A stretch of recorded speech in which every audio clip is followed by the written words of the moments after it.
Hello friends, आपका अपना बागीसा campus YouTube channel पर आपका स्वागत है। आज हम लोग कैलेंडर पार्ट 4 लिख रहे हैं। जो क्वेश्चन बहुत सारे बच गए थे उस क्वेश्चन को हम आज डिस्कस करने वाले हैं।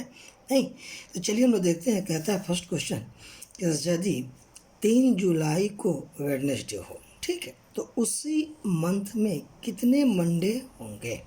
कहता है 3 जुलाई को वेडनेसडे हो तो उस मंथ में कितने मंडे। तो ऐसे क्वेश्चन को हल करने के लिए कोई बड़ी चीज़ नहीं कहता है कि 3 जुलाई को आपका क्या है बाबू, वेडनेसडे। तो पहले पीछे जाए, कितना होगा, 2 होगा, 1 होगा। नहीं तो यहाँ वेडनेसडे है तो ऑफकोर्स यहाँ ट्यूसडे होगा, यहाँ कितना होगा, मंडे होगा कि नहीं होगा।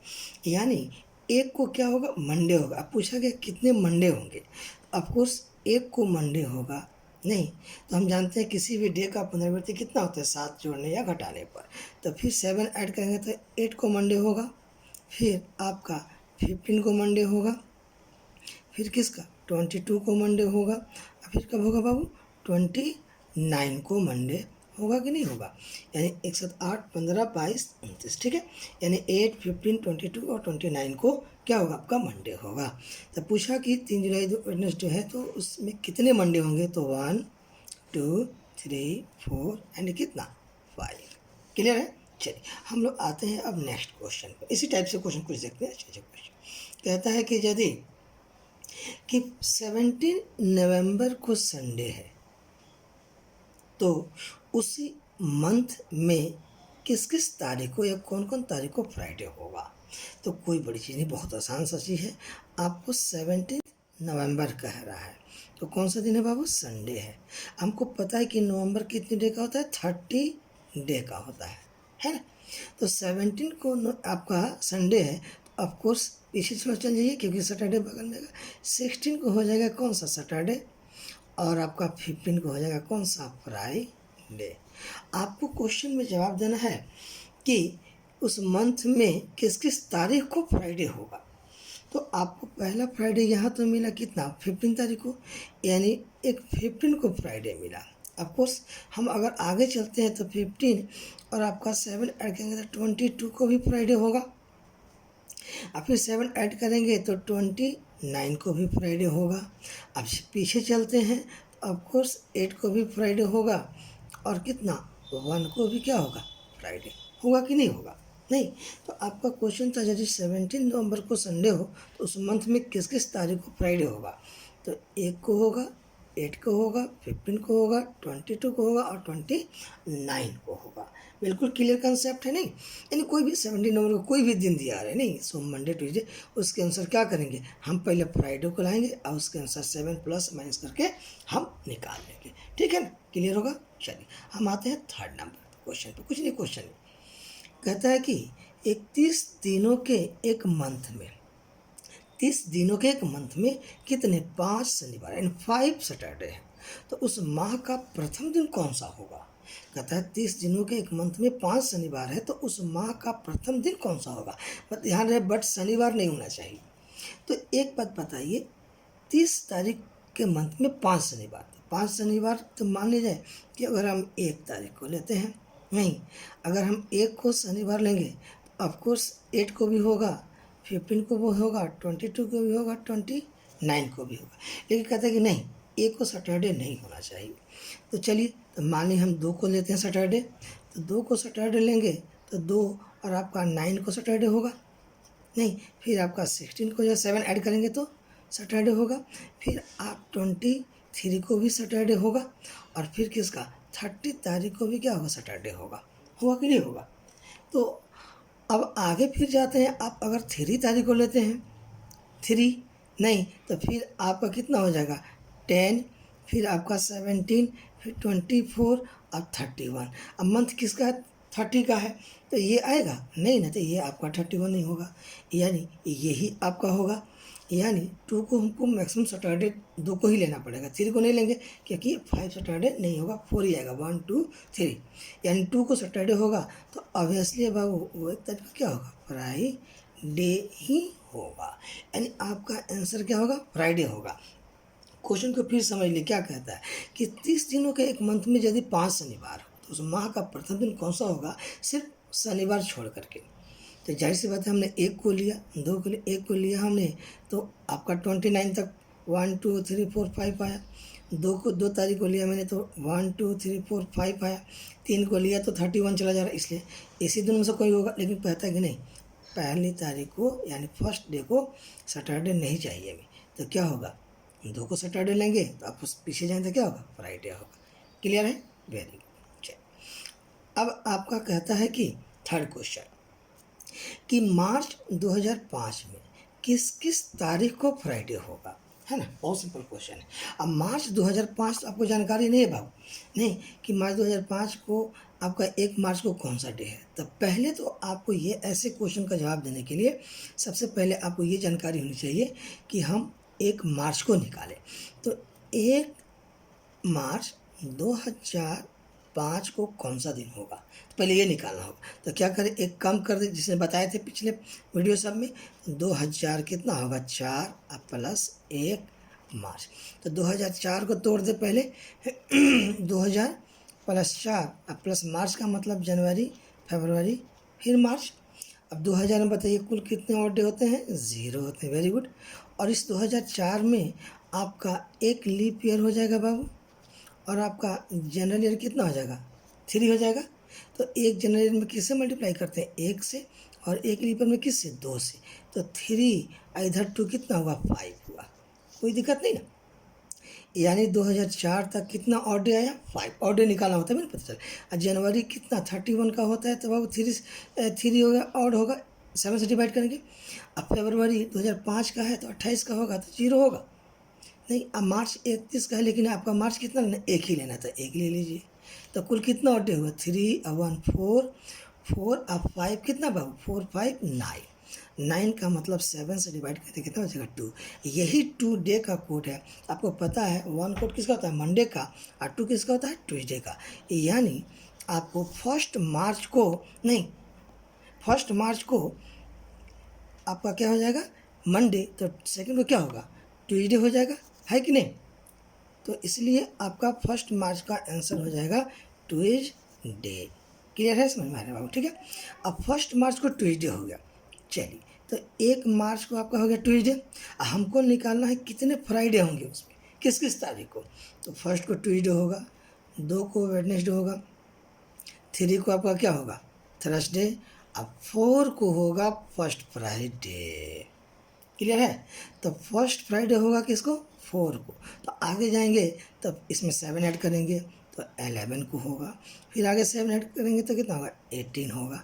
फिर आगे ऐड करेंगे तो कितना होगा बाबू आपका, 25, 18 7 25। अब आगे कहेंगे तो 32 हो जाएगा, नहीं ना।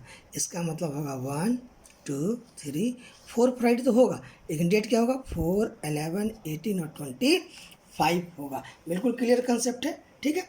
चलिए प्रैक्टिस करेंगे, बिल्कुल आपको सारा चीज़ में क्लियर हो जाएगा, ठीक है। चलिए अब हम आते हैं नेक्स्ट क्वेश्चन। नहीं, कई क्वेश्चन आते हैं इसमें बाबू। आपका कहता है क्वेश्चन की रिपीटेशन ऑफ आपका कैलेंडर। तो कुछ नहीं है, एकदम सिंपल सा कंसेप्ट है, कुछ भी ज़्यादा दिमाग आपको इसमें नहीं यूज करना। मैं आपको सिंपल कंसेप्ट बताता हूँ, और कुछ भी नहीं, 1 सेकेंड में आप आंसर निकालेंगे। रिपीटेशन ऑफ कैलेंडर, कोई भी कैलेंडर जब भी आपका आ जाए कि रिपीटेशन ऑफ कैलेंडर, तो क्या करें, जो ईयर है उस ईयर में 4 से डिवाइड कर दीजिएगा। ईयर में किससे डिवाइड करेंगे, 4 से। जो आपका रिमाइंडर बचेगा, रिमाइंडर का मतलब क्या होगा, शेषफल। नहीं, तो यदि 4 से डिवाइड करेंगे तो ऑफकोर्स रिमाइंडर 1 बचेगा, 2 बचेगा या 3 बचेगा, या पूरी कट जाएगा तो क्या बचेगा, 0 बचेगा। 0 रिमाइंडर होता है, बचता नहीं। अब ऐसे में क्या करें, तो यदि रिमाइंडर आपका 1 बचता है तो उस ईयर में क्या करेंगे, प्लस क्या करेंगे, 6 कर देंगे, है ना। यदि रिमाइंडर आपका 2 बचता है तो उसमें उस ईयर में प्लस 11 साल जोड़ देंगे। यदि रिमाइंडर 3 बचता है तो उस ईयर में हम 11 ईयर जोड़ देंगे। हमारा सीधे डायरेक्ट आंसर निकल जाएगा, कोई टेंशन नहीं, आप चेक कर लीजिएगा। यदि अब आया कि सर ये तो ठीक है जी, 0 का मतलब क्या होता है, लीप ईयर। नहीं, 0 का मीन्स क्या होता है, लीप ईयर। यानी जैसे 2004 का कैलेंडर, 8 का कैलेंडर, 12 का कैलेंडर, 16 का कैलेंडर, 20 का। तो यदि कंडीशन ऐसा आता है तो उसमें कुछ नहीं, उस ईयर में आप एग्जैक्ट 28 ईयर्स जोड़ देंगे, आपका आंसर निकल जाएगा। आप ज़्यादा दिमाग इसमें लगाने की ज़रूरत नहीं है, एकदम बेस्ट ट्रिक है। क्लियर है बाबू? चलो अब आगे आते हैं नेक्स्ट क्वेश्चन।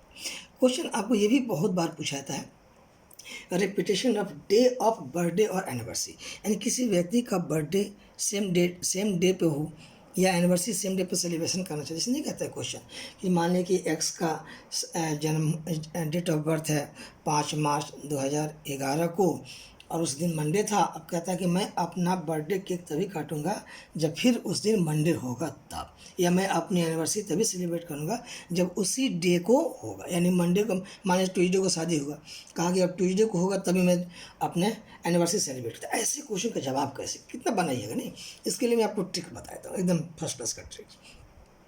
कहने का मतलब नहीं कि जब आपका ऐसा हो कि लीप ईयर का आपका माने शादी हो, नहीं, तो वैसे कंडीशन में यदि आपका जनवरी और फरवरी का मंथ का कोई डेट हो, नहीं, तो उस ईयर में क्या करेंगे, आप डायरेक्ट 5 जोड़ देंगे, आपका आंसर निकल जाएगा। ठीक है, या हो सकता है कि आपका जो शादी हुई हो लीप ईयर में मार्च टू दिसंबर के मंथ में कोई हुआ हो, तो वैसे अगर हो तो उस ईयर में कितना जोड़ेंगे बाबू, 6 ईयर जोड़ देंगे, सीधे डायरेक्ट आंसर निकल जाएगा। ध्यान रखिएगा, इस चीज़ को अच्छे समझिए। कहने का मतलब जैसे 2004 में शादी हुआ, जनवरी में हुआ या फरवरी में हुआ, नहीं, अब उसमें कोई डे है और वो रिपीट कब करेगा, तो सीधे उस 2004 में 5 जोड़ देंगे।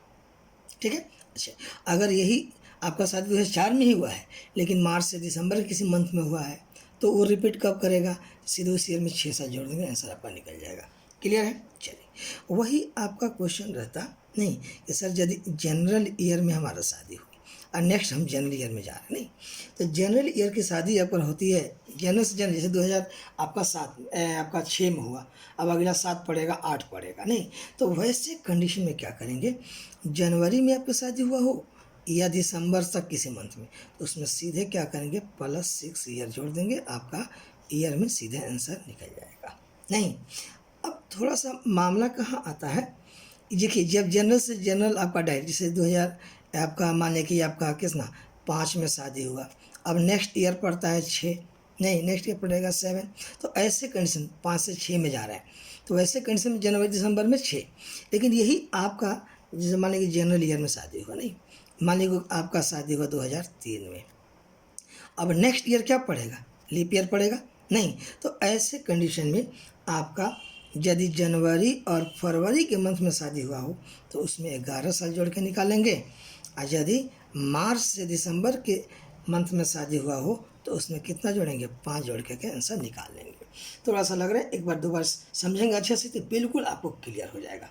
ठीक है, यानी कहने का मतलब कि जैसे कि मैंने कहा 3 में शादी हुआ, नहीं, तो नेक्स्ट ईयर क्या आएगा, 2004 आएगा, लीप ईयर आएगा, नहीं, तो ऐसे कंडीशन में जनवरी फरवरी में शादी हुआ है तो 11 साल जोड़ेंगे, अब मार्च से दिसंबर में है तो 5 साल, फिर समझ लीजिए, कोई बात नहीं है।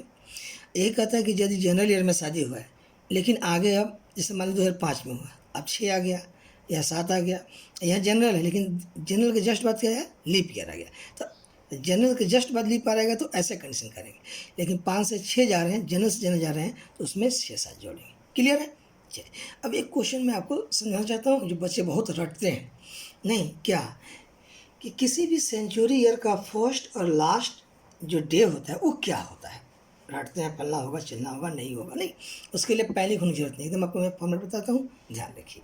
नहीं, तो कोई भी आपको पता है कि फर्स्ट सेंचुरी ईयर कितना होता है, 100, फिर कितना होता है 200, फिर 300, फिर आपका 400, फिर आगे क्या होता है, यही आपका 500 में भी रिपीट होगा, नहीं, फिर आपका वही 600 में होगा, फिर 700 में एंड सो ऑन चला जाएगा, नहीं, तो अब फर्स्ट सेंचुरी क्या है, 100 है, तो आपको पता है कि एडी यानी सन 1 को 1 जनवरी क्या लिया था, मंडे लिया गया था, यानी किसी सेंचुरी ईयर्स का फर्स्ट डे क्या होगा, मंडे हो सकता है, नहीं।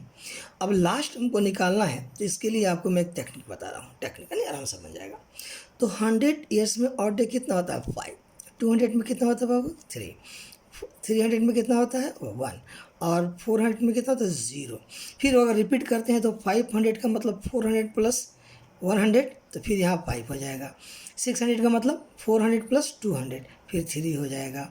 फिर 700 का मतलब कितना आपका 400 प्लस 300 1 हो जाएगा। फिर 800 का लेंगे तो कितना होगा 0, यानी फिर यही रिपीट आपका होते हुए चला जाता है। नहीं, इसलिए इसको ध्यान नहीं रखना है, सिर्फ यही ध्यान रखना है। तो अब किसी भी सेंचुरी ईयर का लास्ट डे जो होगा क्या होगा, तो जैसा और डे 5 है तो क्या होगा उसका फ्राइडे, और डे 3 है तो क्या होगा आपका वेडनेसडे, 1 है तो क्या होगा मंडे, 0 है तो क्या होता है संडे होता है। बस इस चीज़ का ध्यान रखिए। क्या बाबू मैंने कहा कि यदि किसी सेंचुरी ईयर्स का लास्ट डे क्या होगा तो उसका ऑड डे निकालेंगे। 100 में कितना था 5 तो फ्राइडे, 200 में 3 तो वेडनेसडे, 300 में 1 तो मंडे, और 400 में ऑड डे 0 तो संडे हो जाएगा। अब मानिए आपको निकालना है कि सर 1700 में कितना होगा, तो 1700 का मतलब कितना होता है 1600 प्लस 100, तो 100 का जो 5 है तो फ्राइडे, तो जो 100 का होगा वही 1700 का होगा। नहीं, इसका सर 2000 का क्या होगा, तो 2000 का तो 400 का मल्टीपल में 0 है, संडे है तो उसका भी संडे होगा। नहीं, 2004 का आपका 1600 का 2400 का 2800 सब का क्या होगा 400 का मल्टीपल में। अब फर्स्ट डे निकालना है, तो फर्स्ट सेंचुरी कितना होगा मंडे। अब देखो लास्ट में यहाँ फ्राइडे है तो ऑफकोर्स यहाँ क्या हो जाएगा 200 का सैटरडे, यहाँ वेडनेसडे है तो यहाँ क्या हो जाएगा आपका थर्सडे, यहाँ मंडे है तो यहाँ क्या हो जाएगा ट्यूसडे हो जाएगा।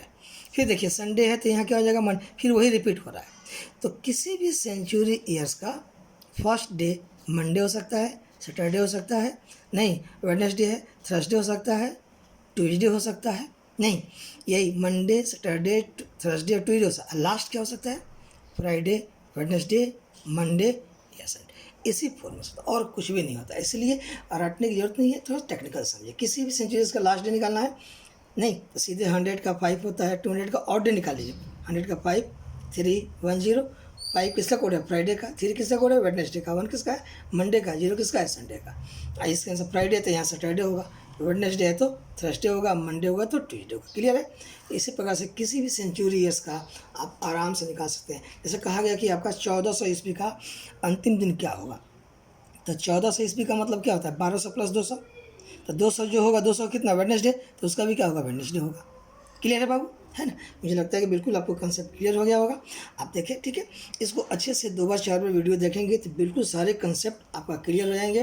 नहीं अगर कहीं दिक्कत लग रहा है किसी क्वेश्चन में, नहीं बिल्कुल अगर ये सब क्वेश्चन दिक्कत है बिल्कुल कहिएगा, हम उसको एक्सप्लेनेशन करके आपको दे देंगे। तो आप अभी तक जो भी विद्यार्थी हमारे वीडियो नहीं देखे हैं काइंडली उसको देखें, शेयर करें, इसे ज़्यादा से ज़्यादा शेयर करें ताकि अधिक से अधिक विद्यार्थी क्या हो लाभान्वित हो। ठीक है, चलिए थैंक यू, आप सबका दिन शुभ मंगलमय हो। Thank you.